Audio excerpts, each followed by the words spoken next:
How do you approach free and clear houses, and what's your first line of defense? Stay tuned and smash that subscribe button. We're about to talk to you in detail about owner financing. I'm a hustler, homie. I'm a hustler, homie. I'm a hustler, I'm a hustler. I'm a hustler, I'm a hustler, homie. I'm a hustler, So, this is a question that I'm getting a lot from newbies and advanced people as well. How do you approach free and clear houses? And most people are just going to make a cash offer at 65 cents on the dollar, and that's not always going to fly. What you've got to learn when dealing with sellers, distressed or not, is give them what they want, but learn to create a win-win situation for yourself as well. In most situations, these deals are going to come across our desk or our plate when we're asking sellers the questions: what do they owe, what are they asking, and what's the property worth? If they say they owe zero, and later we can confirm that they actually owe zero, but we usually aren't going to do that till we meet with them, they're going to typically be asking more. Just had a situation in the other room where a couple owed nothing on a house. They were asking $350,000, and the property was only worth $310,000. So I couldn't even get a loan to overpay for this particular property because banks won't loan more on a house than what it's worth. However, they're hell-bent on receiving $350,000. So my next question for them, because they are relatively affluent people, and if you don't know what that means, it's assholes who have money and think that they are better than you and everybody else, while the reality is they can't seem to wrap their head around the fact that they are trying to sell the house for more than it's worth. They're going to list it for more than it's worth, and nobody's going to make that offer. And even if they do, they can't get a mortgage to buy that property because it will not appraise. But there's still a way to even overpay for houses and still make money, and that's through owner financing and playing around with the terms of a loan. So let's get into it. We're going to ask the seller, you want $350,000, it's worth $310,000. Here's the comparables. We've already looked at this. You've called your realtor. You got a CMA report.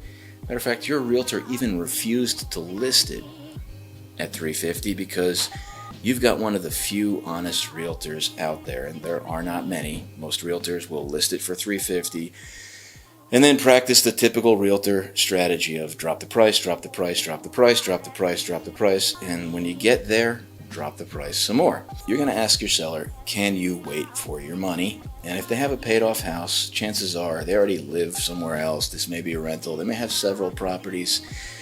They could even be in a financially free position or an investor where money doesn't really mean much to them. And something outrageous like over 50% of the real estate in the world is actually paid off and actually free and clear. If you don't believe me on that, take a look at who owns the bulk of the real estate in Manhattan or even worldwide. You're going to be surprised when you find out it's the Catholic Church. And a lot of their stuff paid off because guess what? They don't have to pay property taxes. You might want to think about starting a church too. Can you wait for your money? Great. How long can you wait? And they're going to give you an answer. Well, we could wait a year, we could wait 2 years, we could wait 5 years. You're really trying to get to the root of the problem and figure out what their motivation is. And they're not going to be as motivated as somebody in foreclosure. Sometimes it's going to be an inheritance. They're going to want to move. They're just not going to want to maintain this property out of state. Sometimes they just live nearby, and it's just a pain in the to collect money from tenants, which was the situation I just had, and turn around and pay condo association fees and taxes and make sure everything's maintained. When they tell you how long they can wait for the money, which in this particular situation was 2 years, so now we know how long, now we got to know how much would they like. Well, if I'm overpaying, we're going to have to play around with the terms to make this work, because between taxes and condo association fees, the payments on this particular property without a mortgage were $1,500 a month in Fort Lee, New Jersey. That's a lot of money to pay in taxes and condo association fees when the property can only rent for $2,000. So even when it's paid off, you're only making $500 a month. It's really not a great investment, but I understand you want to walk away. So let's talk about terms.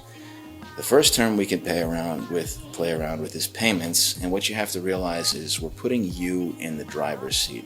Whether you're selling owner financed or you're buying over owner financed, terms are what's going to make the deal happen. And if the property's worth 310 and I'm paying 350, I can even make it make sense if I'm going to pay $1 million and they're going to 100% owner finance the deal and hold paper or do a seller carryback mortgage or whatever fancy term you want to use for it. They're all interchangeable. I initially started with, you want $350,000, and if you want that much, I'm going to insist on a mortgage with no payments for 2 years. So you're going to wait for your money for 2 years, and I'm going to ask for 1 year with a 1-year right to renew.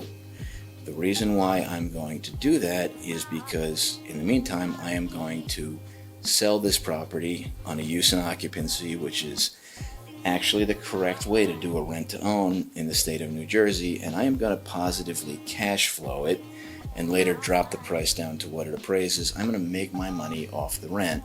So I asked them for no payments, and they agreed, which was pretty cool. And the second thing I asked them for is no interest, because it's already over leveraged. In essence, they have created a short sale by selling it to me for more than it's worth. So that $500 is going to go in my bank account as positive cash flow, and it's going to decrease the purchase price, or what I would have to give them later at the closing. Well, it's going to decrease the purchase price for my new buyer. I can apply it towards that, and you could play around with the numbers. Everything is going to be completely case by case, and I gave them no interest rate because it's already not worth $350. If I gave them a 10% interest rate and I waited a couple years, it's not worth $350. Chances are a year from now, 2 years from now, it's not going to be worth $360. So let's see if we can make that stable. And again, if you've got sellers with free and clear properties or with huge chunks of equity and they want that stuff secured with an owner financing mortgage, always start as low as possible with my favorite terms: no payments, no interest. Trust me, you'll thank me, especially if you're just starting out, because by making more payments a lot of times it's just going to bleed your business dry over years. The next thing is, most mortgages typically have a term of 30 years. And not everybody can wait 30 years for their money, and this is something else that you can actually play around with if you look at a mortgage and a note together, which, believe it or not, are one and the same. The mortgage gets recorded, the note doesn't. The only thing that changes is the title on top. Now, you can overcomplicate this, but why bother? Keep it simple, stupid, right? It's the KISS theory. A lot of times, if they're going to want their money paid in full in 2 years, in 3 years, in 5 years, in 1 year, you're going to create what's called a balloon payment, and that is when your mortgage with no payments and no interests comes to a head and all of the money is due, or if there is interest, that's due. And you can have balloons for the full amount, you can have balloons for a partial amount, but it's what they requested. Now, then you're going to draw up a note and a mortgage. The mortgage would be recorded against the property and the deed would transfer to you. So you now own a property that you paid more than it's worth for with a non-recourse loan. In other words, it does not report to your credit. And in the event you purchased this thing and then turned around and rented it out and made $500 a month for 2 years, and the market crashed or the market didn't go up and you actually could not sell it, you'd failed, they could foreclose on you. You could give it back to them. You can go back and renegotiate as a short sale, which is very possible because you overpaid for it, but you still made, after 2 years of renting this thing out, almost $24,000. And if you have to give it back, who cares? You just made $24,000. They didn't want it now. Chances they aren't going to want it later. In the meantime, you've been paying their bills, you've been paying their condo association fees, which are now yours, you've been paying the property taxes, which are now yours, and you still can't get them cashed out of the mortgage. And if they're going to foreclose on you or ask it back for them, but you made $24,000 over 2 years, ask yourself this: do you really care? Because personally, I don't. And even if they do foreclose on you, sure, you'll get served, sure, you'll show up on the list pendants list, but it won't affect your credit. In the meantime, you got involved, you made a huge mess, you made a bunch of money, and you can actually make money off owner finance deals that fail, doing them with people who are asking more than the property is worth. Of course, they're probably never going to get cashed out unless the market appreciates, but again, they keep spinning their wheels and asking more and more and more than the property's worth.